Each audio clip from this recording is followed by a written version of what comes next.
Hello and welcome to NewsClick. Today we are discussing the swine flu outbreak, which seems to be very persistent. To discuss this issue with us, we have Dr. Satyajit Rath, President of the Delhi Science Forum and a senior scientist at the National Institute of Immunology. Welcome, Satyajit. Thank you. Why has the swine flu strain remained apparently as persistent as it has, recurring frequently with rather high incidence? And should we be worried about it? It's not clear that it's more or less persistent than many other flu viruses. Flu viruses are a very large, shall we say, family or clan. They exchange material between each other in various ways, and they change to small extents. So long as the changes are small, we still recognize the sort of descendant viruses as the original virus. Now, if you think about this particular H1N1 swine flu, it's the H1N1 2009 swine flu virus. It's called swine flu not because pigs transmit it, but simply because it has some genetic signatures of pig influenza viruses in it.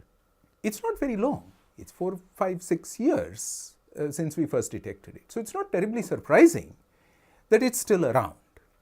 The real questions are twofold. Number one, how prominent is this particular influenza virus in comparison with many other influenza viruses, what are commonly referred to as seasonal flu viruses? And the second question is, in answer to your second question of how much should we be worried, how dangerous is it? Now, if you look at Western data, if you look at American or European data, this virus is no more prominent than many other of its cousins in the influenza clan.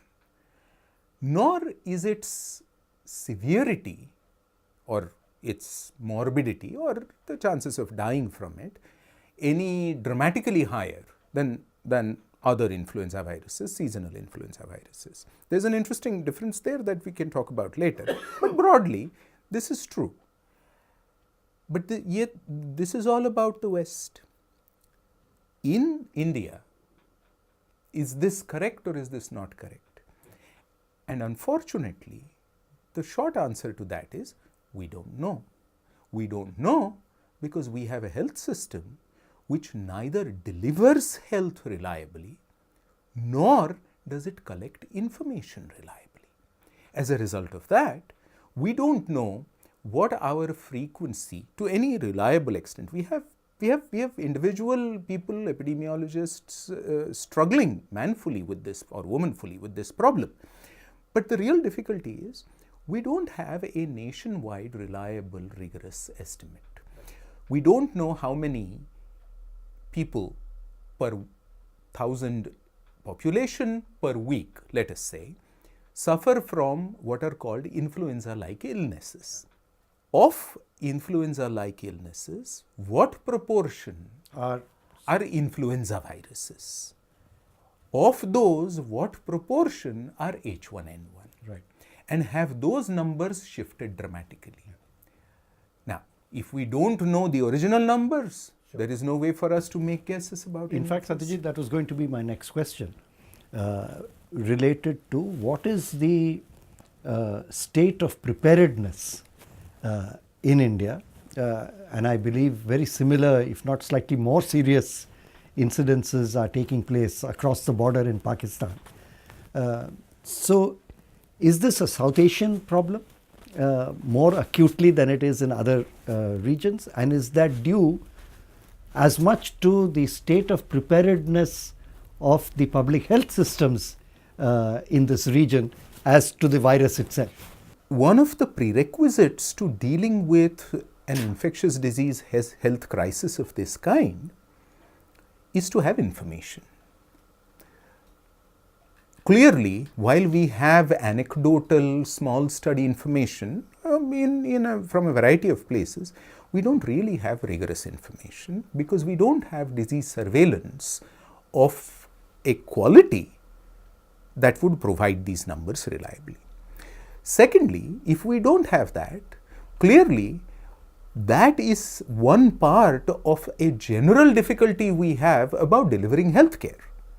If we can't deliver healthcare for influenza-like illnesses, for example, if you're suffering from cold, fever, this, that, and the other, what the newspapers and in the public domain is being said, if you have fever of 101 degrees for more than 2 days, you should worry about this. The reality is, how many people worry about it? How many people can afford to worry about it? How many people, if they do worry about it, can get timely, efficient, and effective medical help? The answer to all of these is very few. Under those circumstances, what happens to that small group, so far it seems, a small group of people who suffer from these kinds of viruses, but who suffer very severe illness?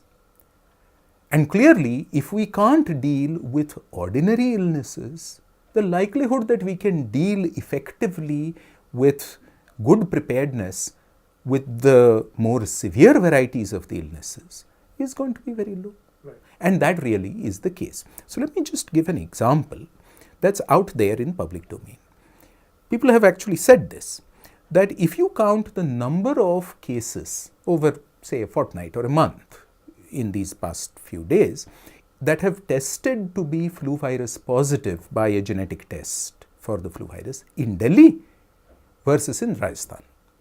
And then if you count the number of these people who have died in Delhi versus in Rajasthan. Now remember, these numbers don't really tell us what the public health impact of the disease is, but it does tell us what proportion of people in whom you are detecting the virus are dying. And between Delhi and Rajasthan, those numbers are different. Many more people amongst the detected infected have died apparently, if numbers are to be believed, in Rajasthan compared to Delhi. Unsurprisingly, what this is underlining is the state of preparedness of our healthcare delivery systems for dealing with severe disease. Right. Or with any form of outbreak taking place. Just a brief question, since the media has been so full of this. There are many commentators in the media who use the term epidemic to describe what is happening. Do you think that term is appropriate? Well, an epidemic is a very, very large outbreak. One can debate about exactly what the numerical cutoff is, but a very, very large outbreak localized in time and space. Since, as I said, we don't know what the earlier situation was, it's very hard to characterize this as an epidemic.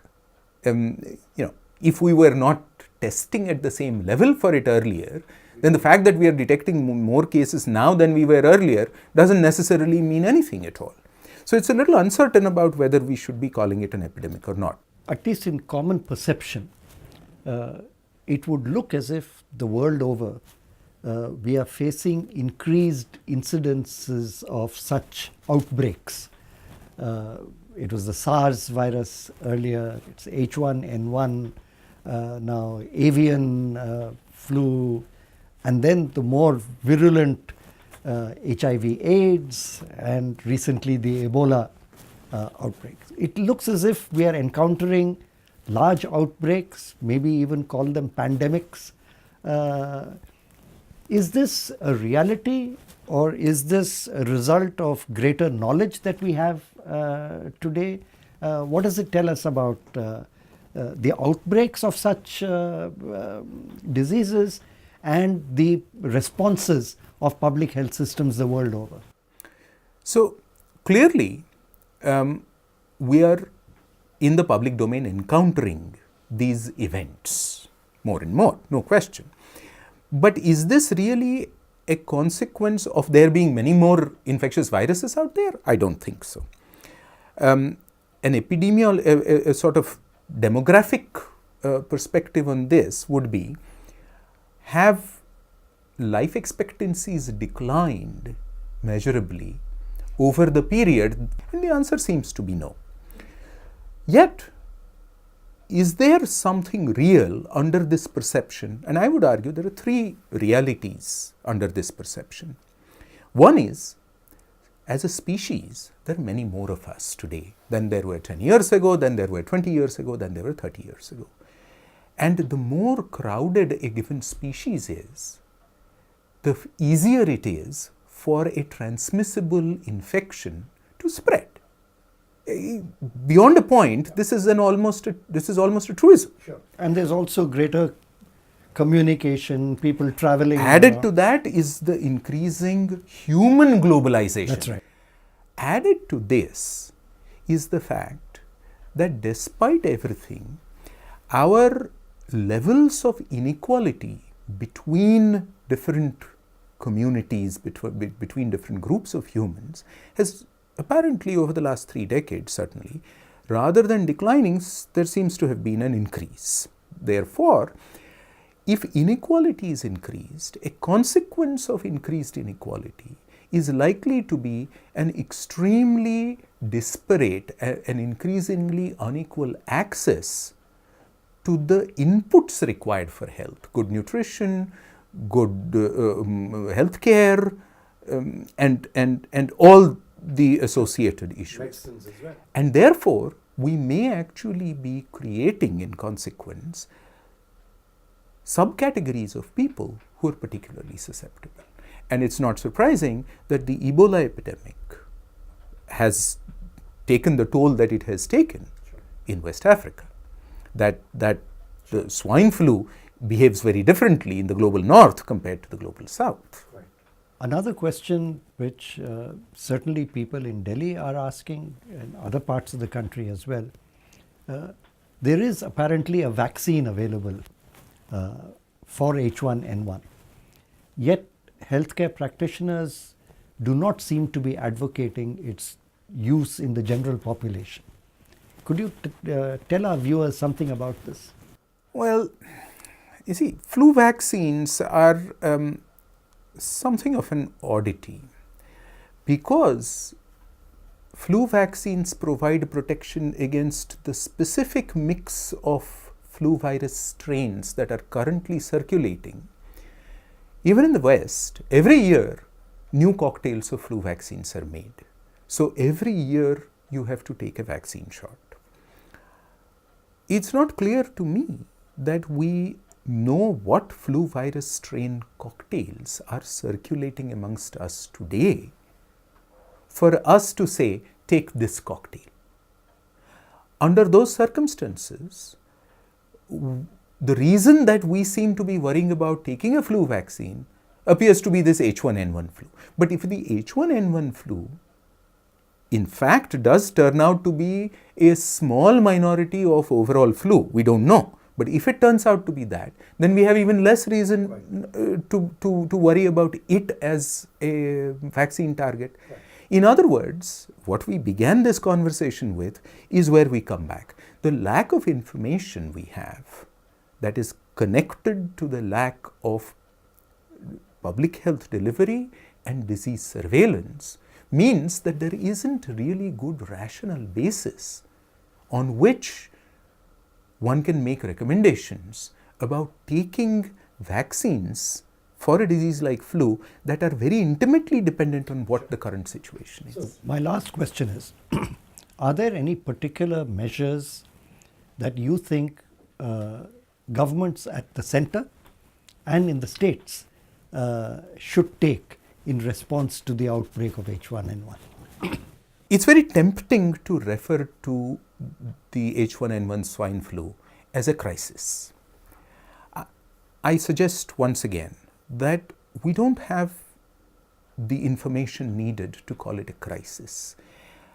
And yet, for governments, it's equally tempting to treat it as a crisis and to mobilize government on, quote, war footing, unquote, to deal with a short-term crisis situation, after which everything can go back to what it was earlier. I would argue that this would be an inappropriate response. Certainly, governments need to deal with those who are severely ill. But it's not clear to me that the numbers of those are such today as to constitute a crisis. Instead, what governments need to do is to see these outbreaks as the swallows that together make a summer. They are telling us something about our state of preparedness, not to deal with crises, real or imagined. They are telling us something about our lack of preparedness in dealing with the everyday health situations of all our people.